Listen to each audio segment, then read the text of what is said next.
მოგესალმებით. დღეს მინდა ისეთ თემას შევახო, როგორც არის ქსოვილის გამოთვლა, გამოანგარიშება, რომელიც საკმაოდ მნიშვნელოვანია ნაწარმის შექმნის დროს. ქსოვილის შეძენის დროს აუცილებლად უნდა გავითვალისწინოთ ორი ფაქტორი, ანუ ეს არის ქსოვილის სიგრძე და ქსოვილის სიგანე.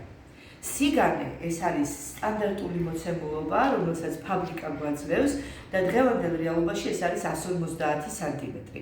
ანუ ესე იგი ქსოვილს რო შეიძენთ რულონის სიმაღლე, რამხელაც არის თვითონ რულონი, ეს არის ქსოვილის სიგანე, რომელსაც ჩვენ ვერ ვცვლით. ანუ სტანდარტულად 150 სანტიმეტრი. თუმცა არსებობენ ქსოვილები უფრო მეტი სიგანის, არსებობენ ქსოვილები უფრო ნაკლები სიგანის. თუმცა დღეს ვისაუბრებ 150-იან სიგანეზე. რაც შეეხება ქსოვილის სიგრძეს, ანუ სიგრძით რამდენი უნდა ვიყიდოთ ხომ ეს არის უკვე დამოკიდებული რამოდენიმე ზომაზე, ანუ რა ზომები გვჭირდება რომ ვიცოდეთ. ეს არის თეძოს გარშემოწერილობის ნახევარი, რაც ნიშნავს თეძოს გარშემოწერილობის ნახევარი. როდესაც ჩვენი სწავლების მეთოდით, როდესაც გარშემოწერილობის ზომებს ვიღებთ, ვყოფთ შუაზე და ისევ წერთ. ესე იგი, თუ თქვა თეძოს გარშემოწერილობის ნახევარი 58-ია, ეს უკვე გაყოფილი ციფრი გვიწერია. ნაწარმის სიგრძე გვჭირდება აუცილებლად, ნაწარმის სიგრძე სიგრძის ზომაა და არ იყოფა შუაზე და სახელოს სიგრძე გვჭირდება ასევე. სახელო ეს არის ცალკე სიგრძით გამოსაჭრელი დეტალი. არ შეიძლება სახელო სიგანეში და მონარჩენი ქსოვილისაგან გამოჯრათ. დეტალურად ზომებთან დაკავშირებით ჩვენს YouTube არხზე დევს ვიდეო, რომლის ლინკიც იქნება მითითებული კომენტარებში და შეგიძლიათ გადახვიდეთ და უფრო დეტალურად გაეცნოთ ამ ვიდეოს. დავიწყოთ თვითონ ქსოვილზე. კიდევ ერთხელ გავამახვილებ ყურადღებას, რომ ქსოვილის სიგანე არის სტანდარტული მოცემულობა, რომელსაც ფაბრიკა გვაძლევს და ქსოვილის სიგრძეში რამდენი უნდა ვიყიდოთ, არის ჩვენი გადასაწყვეტი. იქიდან გამომდინარე, თუ რა ნაწარმს ვიძებთ. დღევანდელი ქსოვილის გამოანგარიშება ეკუთვნის მარტივ მოდელებს, ანუ უბრალოდ სწორი მოდელი სახელოთი. რა თქმა უნდა, რაც უფრო ქვევით გაშლილია, ტრაპეცია იქნება და ასე შემდეგ, ამას უკვე უფრო მეტი ქსოვილი დაჭირდება და თქვათ ირიბ ქვედაბოლოების კიდევ უფრო მეტი და ასე შემდეგ. რაც უფრო მეტი დეტალი დაემატება თქვენს ნაწარმს, მით უფრო მეტი ქსოვილი გექნებათ გამოსათვლელი. დავიწყოთ უშუალოდ გამოთვლის მეთოდი. ნახეთ, რადგან თეძოს გარშემოწერილობის ნახევარი რიცხვში მიწერია, მიწევს რომ მთლიანი სიგანე, რომელიც თქვა ერთმანეთში უნდა ჩაჯდეს ესენი, უნდა გავყო ორზე ესეც. ეს არის 75. ესე იგი გამოდის რომ 75 უნდა დავადარო 58-ს. 75 უფრო მეტია ვიდრე 58. ესე იგი გამოდის რომ ეს ადამიანი ამ ქსოვილის სიგანეში ეტევა. პლუს უნდა გავითვალისწინოთ, რომ გამოჭრის დროს გარკვეულ ნამატებს ვუკეთებთ ქსოვილს, ხო? თქვათ იქ გამოსაჭრელი ნამატები, რომ შესაკერი ნამატები რომ ქვია. ამიტომ 58 და 75-მდე იმდენი სანტიმეტრები გვჭირდება, რომ ნამატებშიც ყოფნის. შესაბამისად, ეს ადამიანი ეტევა სიგანეში. ანუ ესე იგი, ქსოვილის გამოთვლის დროს გაითვალისწინეთ, რომ პირველ რიგში ფიქრობთ და აზროვნებთ, ეს ადამიანი ეტევა თუ არა ქსოვილის განში. თქვენ რა ქსოვილითაც უნდა შეგეროთ იმ ქსოვილის განში. ანუ მისი სხეულის გარშემოწერილობა. რადგან ეტევა, უკვე ვიწყებ ფიქრს სიგრძით რამდენი ვიყიდო.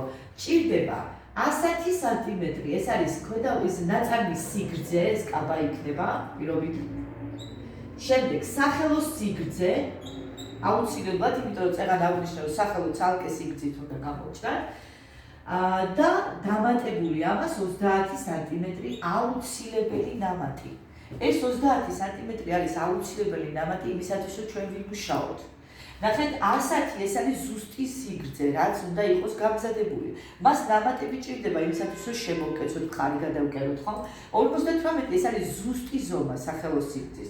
აქაც ჭირდება ნამატები. შესაბამისად, ეს 30 ეს არის აუცილებელი ნამატი, როდესაც ქსოვილის ყიდვის დროს ჩვენ არასოდეს არ უნდა დაგვავიწყდეს. ეს ყველაფერი რომ დავაჯამოთ, ესე იგი ამ ადამიანს სჭირდება 198 სანტიმეტრი.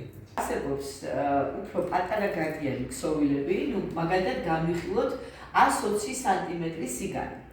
ან შეიძლება თვითონ ქსოვილი იყოს პატარა სიგანის, ან შეიძლება თვითონ ადამიანი, რომელსაც ვუკერავთ, დიდი გარშემოწერილობის იყოს და თქვათ, ვერ ჩაეტიოს იმ ქსოვილის განში. ნუ აი მაგალითად 75 რო არის 150 ორათმო გაყოფილი, შეიძლება თვითონ იმ ადამიანს ქონდეს ფლიანი წრე 150 მიხვდით, ანუ და შესაბამისად გამოდის რომ ვერ ეტევა უკვე იმ სიგანეში. მოდი განვიხილოთ ახლა მეორე ვერსიაც. 120 გაყოფილი 2-ზე ეს არის 60 სანტიმეტრი. იქიდან გამომდინარე, რომ თეძოს გარშემოწერილობა გაყოფილი ციფრი გვიწერია, ამიტომ გვიწევს ამ სიგანის გაყოფაც, როგორც ამ შემთხვევაში გავყავით. 60 მათემატიკურად, რა თქმა უნდა, მეტია ვიდრე 58, ანუ ესე იგი, ორად გაყოფილი სიგანე მეტია ვიდრე მისი თეძოს გარშემოწერილობის ნახევარია. მაგრამ ეს მათემატიკურად, რეალურად ჩვენ გამოჭრის პროცესში გვჭირდება ნამატები. ანუ მაინც 0 სანტიმეტრი მაინც. ამ შემთხვევაში ეს ადამიანი არ ეტევა ამ ქსოვილის სიგანეში.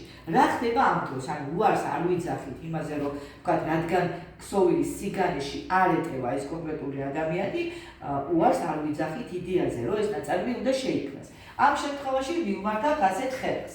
ნაწარმის სიგრძე, ანუ კაბის სიგრძე უნდა გავაორმაგოთ, მივუმატოთ სახელოს სიგრძე და მივუმატოთ ჩვენი ნამატი 30 სანტიმეტრი.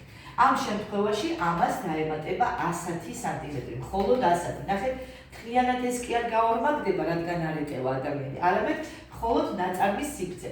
ამ შემთხვევაში გამოდის ეს 3 და 8 თუ არ ვცდები. ანუ 3 მეტრა და 8 სანტიმეტრი. ახსნათ, მოდით, რატომ გჭირდება გაორმაგებული სიგრძე. ჭრაკების პროცესში, ან ზოგადად კერვის პროცესში, როდესაც კონსტრუქცია იგება, თარგი იგება, ხო? ყოველთვის ჭრით ხოლმე წინა ნაწილს ცალკე და უკანა ნაწილს ცალკე. და მერე ერთდება ისინი კონკრეტული გვირისტით და გამოგვდის უკვე ნაწარმი. ამიტომ, ნახეთ, თუ ერთ მთლიან სიგანეში ეს ადამიანი არ ეტევა, მაშინ ერთი ასათი გჭირდება, რომ წინა ნაწილი გამოჭრა, ანუ წინა კალთა და მეორე ასათი გჭირდება უკანა ნაწილისთვის. უკანას და წინას რო გამოჭრი, შესაბამისად უკვე შეიძლება მარტივად ავაწყო. სახელოზე არ მჭირდება გაორმაგება, იმიტომ რომ 120 სანტიმეტრი საკმარისი სიგანის არის და ჩვენი ნამატი. სულ ეს იყო რისი თქმაც მინდოდა დღევანდელ ვიდეოში. იმედია დაგეხმარებათ ეს ინფორმაცია იმისათვის, რომ ქსოვილის სწორად გამოთვალოთ და შეიციდოთ. ეს რა თქმა უნდა მცირედი ინფორმაცია, ეს არის ძალიან ზოგადი მონახაზი, თუმცა საბაზისო ინფორმაცია ძალიან მნიშვნელოვანია, რომ იცოდეთ, რომ ქსოვილის სიგანეში უნდა ჩაარტიოთ სხეულის სიგანე და სიგრძით ყიდულობთ ყოველთვის ქსოვილს. ანუ გადაწყვეტილებას იღებთ სიგრძით, რამდენი იყიდოთ 1 მეტრა, 2 მეტრა, 3 მეტრა. გამყიდველს ვერასოდეს ვერ მოსთხოვთ სიგანე გადაგიზომოთ 3 მეტრა. იქიდან გამომდინარე, რომ სიგანე მოცემული სტანდარტია. რაც მოცემული სტანდარტია, შესაბამისად გარკვეულ შეზღუდვასაც გვაძლევს. და ამ შეზღუდვიდან გამომდინარე, პირველ ვერსიაში ეტევა ეს ადამიანი გჭირდება 2 მეტრა და მეორე ვერსიაში ვერ ეტევა ეს ადამიანი და გჭირდება 3 მეტრაზე მეტი. იმედია დაგეხმარებათ ეს ვიდეო. დროებით დაგემშვიდობებით და შევეცდებით უფრო საინტერესო ვიდეოების შემოგთავაზებით. ესე იგი, ამ ადამიანს სჭირდება